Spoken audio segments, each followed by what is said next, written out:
सो chapter हम लोग start करने जा रहे हैं determination of income and employment.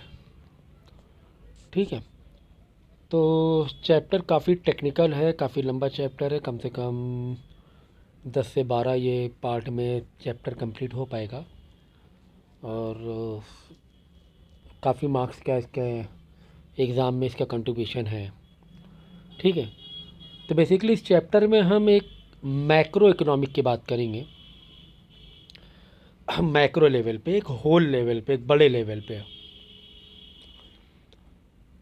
क्योंकि शुरुआत के जो चैप्टर हम लोग ने पढ़े हैं 1 to 4 माइक्रो लेवल पे थे। इंडिविजुअल की इकोनॉमी, उसकी डिमांड, उसकी सप्लाई, इंडिविजुअल फर्म या इंडिविजुअल पर्सन की। और जो बाद में जो चैप्टर पढ़े, इससे पहले भी जो चैप्टर हम लोग ने पढ़ा था गवर्नमेंट डिमांड वाला, वो भी एक मैक्रो लेवल पे था, बड़े लेवल पे था। ये चैप्टर भी मैक्रो लेवल पर है।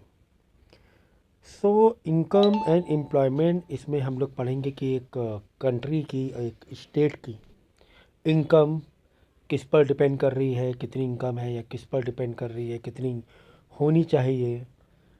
इकोनॉमिक डेवलपमेंट क्या बताता है, तो इनकम जिस अकॉर्डिंग रहेगी तो वो कंट्री का इकोनॉमिक स्टेटस वहीं से पता चलेगा, है ना। किसी पर्सन की जितनी इनकम होगी तो हम बोलेंगे कि भाई वो वेल्दी है, उसको अच्छा पैसा है, ही इज़ हैप्पी। तो इसी तरीके से इनकम, अगर हम एक कंट्री की बात करेंगे तो इनकम कितनी है उस कंट्री की, नेशनल इनकम, तो उस कंट्री की नेशनल इनकम के अकॉर्डिंग हम पता करेंगे कि वो कंट्री कितनी इकोनॉमिकली कितनी डेवलप्ड है। वो एम्प्लॉयमेंट क्या है वहाँ पे, कितना है, क्या रेशियो है। ठीक है ना। तो हर कंट्री चाहेगी ये कि उसकी जो इनकम हो, नेशनल इनकम हो, वो ज़्यादा से ज़्यादा हो। तो अब ये नेशनल इनकम या इनकम किस पर डिपेंड कर रहा है, किसके सराउंडिंग है, तो इस चैप्टर में हम लोग पूरे पूरे कंट्री की डिमांड, पूरे कंट्री की सप्लाई, पूरे कंट्री की होल नेशन की इनकम, इन सब चीज़ों के बारे में डिस्कस करेंगे। क्योंकि सारी चीज़ें, पूरी इकोनॉमी जो है ना, वो डिमांड एंड सप्लाई पर डिपेंड करती है कि किसी कंट्री की डिमांड कितनी है, वहाँ पे सप्लाई कितनी है। होता है क्या, अगर एक एक सिंगल व्यू की बात हो रही है, कि सिंगल व्यू में पता चल जाता है इन वेरी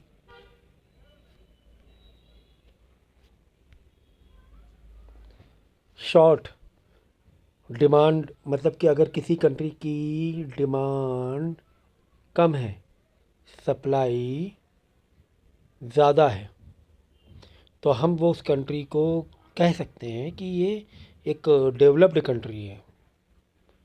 क्योंकि डिमांड कम है, सप्लाई का मतलब होता है प्रोडक्शन, सप्लाई का मतलब प्रोडक्शन, प्रोडक्शन ज़्यादा है, अच्छा प्रोड्यूस कर रही है, और डिमांड उतनी नहीं है, मतलब उतना कंजम्पशन नहीं है।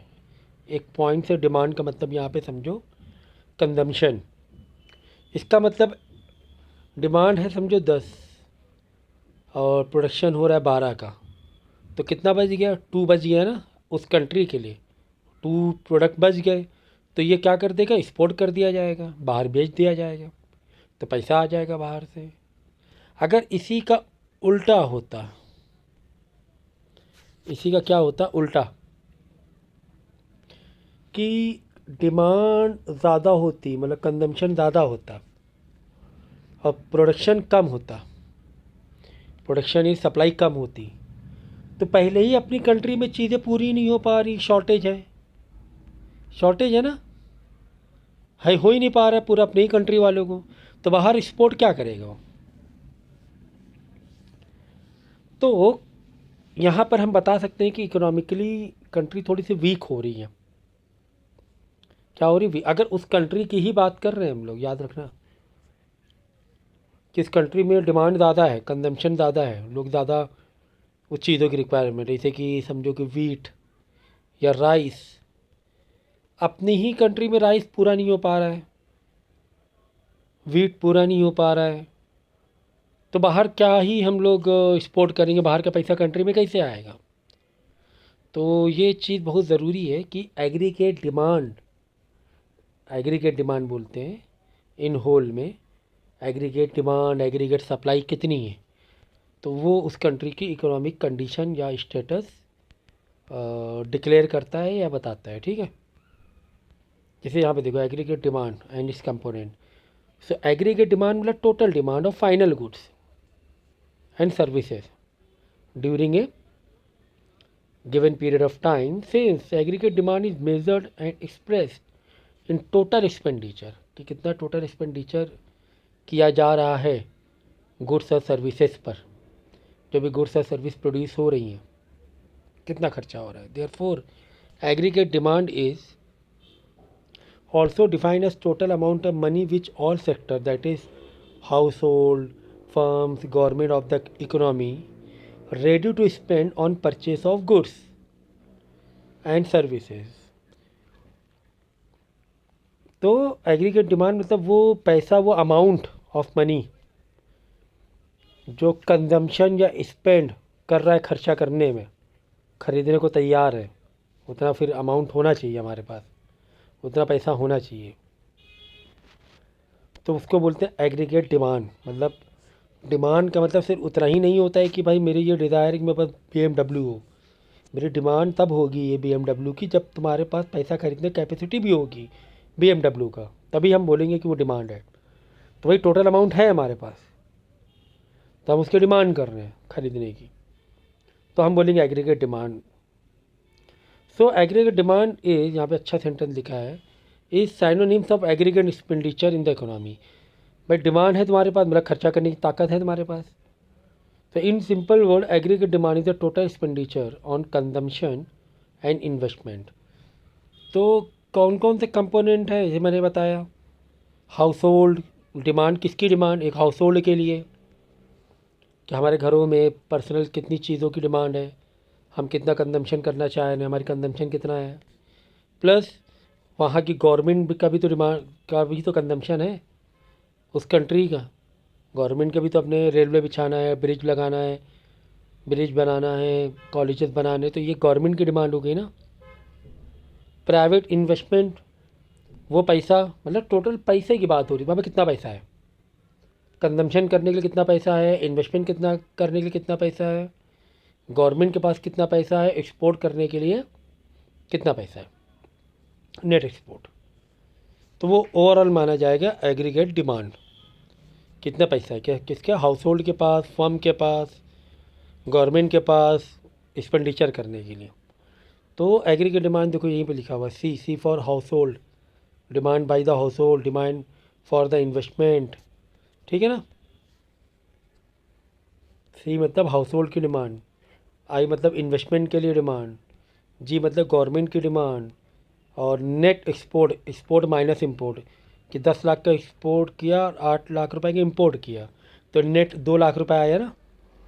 भाई 10 लाख का तुमने सामान बेचा, 8 लाख का बाहर से ख़रीद भी तो लिया, बाहर पैसे दे दिए 8 लाख रुपए। अगर कहीं से 10 लाख बाहर की कंट्री का आया तो 8 लाख रुपए इंपोर्ट भी तो कराए दे रहे हो, तो 2 लाख नेट, ये सब माना जाएगा aggregate demand. So household consumption of demand, value of goods and services that household are able to willing to buy. ये मैंने बताया पहले ही कि जो घरों में कपड़े की, फूड की डिमांड, बुक की डिमांड, फर्नीचर की डिमांड। ठीक है, वो ठीक है, तो ये डिमांड हो गई हाउस होल्ड। साइकिल की डिमांड, टीवी की डिमांड, इलेक्ट्रॉनिक कंपोनेंट या इलेक्ट्रॉनिक आइटम की डिमांड, अप्लायंसेस की डिमांड। तो ये ओवरऑल डिमांड होती है हाउस होल्ड की। सो although demand is influence on many factor like price good, income and consumer price related good, वो तो आपको पता ही है कि अब ये डिमांड डिपेंड करती है प्राइस के ऊपर, कस्टमर के इनकम के ऊपर, टेस्ट एंड प्रेफरेंसेस के ऊपर, हमारा टेस्ट क्या है, हमारा प्रेफरेंस क्या है, इसके अकॉर्डिंग हम लोग डिमांड को बनाते हैं, करते हैं। ठीक है। उसके बाद ये एग्रीगेट डिमांड की बात हो रही है, इसमें हाउस होल्ड डिमांड हो गया। फिर प्राइवेट इन्वेस्टमेंट, हमें इन्वेस्टमेंट करना है, कहीं पे पैसा लगाना है, तो उसके लिए भी तो एक कंजम्पशन हुआ ना पैसों का। फिर उसके गवर्नमेंट की अपनी डिमांड होती है, गवर्नमेंट के सेक्टर होते हैं, road, railway, airport, platform, colleges, hospitals, तो ये हो गया इसकी गवर्नमेंट की डिमांड। फिर net export import, net export import मैंने बताया कि एक्सपोर्ट तुमने कितना किया, माइनस कर दे इंपोर्ट कितना किया। एक्सपोर्ट करेंगे तो अच्छा है, फ़ायदा है, बाहर से पैसा आएगा। इंपोर्ट करेंगे तो हमें पैसा देना पड़ेगा बाहर, तो दोनों का माइनस करके जो नेट होगा वो नेट एक्सपोर्ट होगा। तो एक्सपोर्ट नेट जितना ज़्यादा होगा उतना अच्छा होगा हमारे लिए कि बाहरी कंट्री का पैसा आएगा। तो यहाँ पे देखो एग्रीगेट डिमांड कर्व है अलग अलग, जैसे ये इनकम है, ये एक्सपेंडिचर है, ठीक है ना। अब डेफिनेटली इनकम हमारी बढ़ेगी, इनकम बढ़ेगी तो एक्सपेंडिचर भी बढ़ेगा, है कि नहीं। इनकम अगर बढ़ रही है तो एक्सपेंडिचर बढ़ रहा है, तो वही आपका डायरेक्ट रिलेशन हो गया एग्रीगेट डिमांड कर्व का। तो जितनी ज़्यादा इनकम उतना ज़्यादा एक्सपेंडिचर हम लोग करेंगे। तो यहाँ पे अलग अलग तरीके से समझ रही थी। यहाँ पे एग्रीगेट डिमांड का देखो फॉर्मूला आपको क्या दिया है, C+I+G+X-M। Since determination of income of employment is to be studied in context of a two sector, household and firm economy, we shall therefore include in aggregate demand only two broad components, that is consumption and investment। House hold के लिए consumption and investment, ये दो broad हमने component ले लिए इसको समझने के लिए, ठीक है ना। सो aggregate demand curve has a positive slope, which means when income increased, income अगर इंक्रीज़ हो रही है तो डिमांड भी, एग्रीगेट डिमांड भी इंक्रीज़ होगी। So aggregate demand curve does not originate point at O, which shows that even at zero level of income some minimum level of consumption is essential, है ना। कितना अच्छा पॉइंट दिया हुआ है कि भाई अगर तुम्हारी इनकम ज़ीरो भी है तो ऐसे करके ग्राफ नहीं आया, ऐसे नहीं आया कि ज़ीरो इनकम पे ज़ीरो एक्सपेंडिचर, नहीं। अगर आपकी इनकम नहीं भी है, ज़ीरो है, तो भी मिनिमम देखो कुछ ना कुछ एक्सपेंडिचर है ही है ही।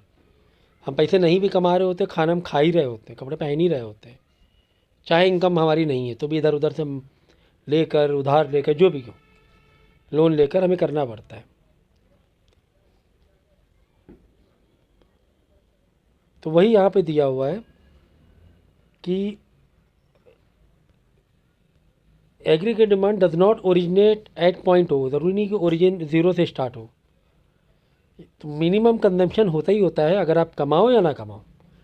Investment curve with straight line parallel to X axis because according to Keynes level of investment remains constant at all level of income during short period of. अगर शॉर्ट पीरियड ऑफ टाइम की बात करेंगे तो ये parallel आता है investment का, क्योंकि शॉर्ट टाइम के लिए इन्वेस्टमेंट हम बहुत ज़्यादा बदल नहीं सकते हैं, ठीक है। उसके बाद देखो नेक्स्ट है एग्रीगेट सप्लाई। एग्रीगेट सप्लाई मतलब जो हमारे कंजम्पशन है उसके लिए प्रोड्यूस करना गुड्स को, उसे बोलते हैं aggregate supply. So we will find that aggregate supply represent national income of country, क्योंकि जितना ज़्यादा प्रोडक्शन होगा हम वो बोलेंगे नेशनल इनकम कितनी है। क्योंकि जब प्रोडक्शन करेंगे, डिमांड कुछ भी रहने दो, कुछ भी रहने दो, डिमांड इतनी डिमांड है, लेकिन अगर सप्लाई इतनी है तो इतनी ही पूरी ख़रीदा बेचा जाएगा, क्योंकि और इसके आगे प्रोडक्शन है ही नहीं। तो ये डिमांड को लोग मनी मन मार लेंगे, भाई नहीं है सामान, उतना ही है। तो वो मेन यही होता है एग्रीगेट सप्लाई। इसी से पता चलता है नेशनल इनकम कि तुम्हारा प्रोडक्शन कितना है, तुम्हारा प्रोडक्शन कितना है, ठीक है। सो एग्रीगेट सप्लाई के लिए हम ये कह सकते हैं टोटल आउटपुट, टोटल इनकम कितनी है। सो कंपोनेंट क्या, main component of aggregate supply are two, namely consumption and saving. भाई एग्रीगेट सप्लाई क्या, कंजम्पशन किया फिर सेविंग कितनी हो गई आपकी। एग्रीगेट्स पर जो प्रोडक्शन था या सप्लाई थी वो समझो 10 लाख थी, अब 10 लाख में कंजम्पशन कितना हुआ, 8 लाख हो गया, तो बचा कितना, 2 लाख बच गया, सेविंग हो गई। यही दोनों मिलाकर ही एग्रीगेट सप्लाई है। तो इसीलिए अगर हम इसका कर्व देखेंगे कि ये तुम्हारा नेशनल इनकम है, ये टोटल स्पेंडिंग है। भाई जितनी इनकम रहेगी उसी हिसाब से हमारा स्पेंडिंग होगी, खर्चा होगा हमारा। तो इसीलिए एग्रीगेट सप्लाई कर्व का स्ट्रेट लाइन आती है, ठीक है ना। स्ट्रेट लाइन पॉजिटिव कर्व ये बताता है कि जितनी ज़्यादा नेशनल इनकम है उतनी ज़्यादा सप्लाई भी, टोटल स्पेंडिंग भी उतनी ज़्यादा है जितनी, जिस हिसाब से इनकम है, ठीक है। तो ये चैप्टर ज़्यादा फास्ट नहीं करेंगे, इसमें आप पहले थोड़ा इसको पढ़ो और जितना मैंने सिखाया है पहले इसको समझ लो इतना, क्योंकि काफ़ी टेक्निकल चीज़ें हैं इसमें। उसके बाद ये चैप्टर को थोड़ा सा और ज़्यादा लेंदी पढ़ाएंगे एक बार में। शुरुआत में भी इतना नहीं पढ़ा सकते हैं क्योंकि आपको समझना पड़ेगा पहले इसे, ठीक है।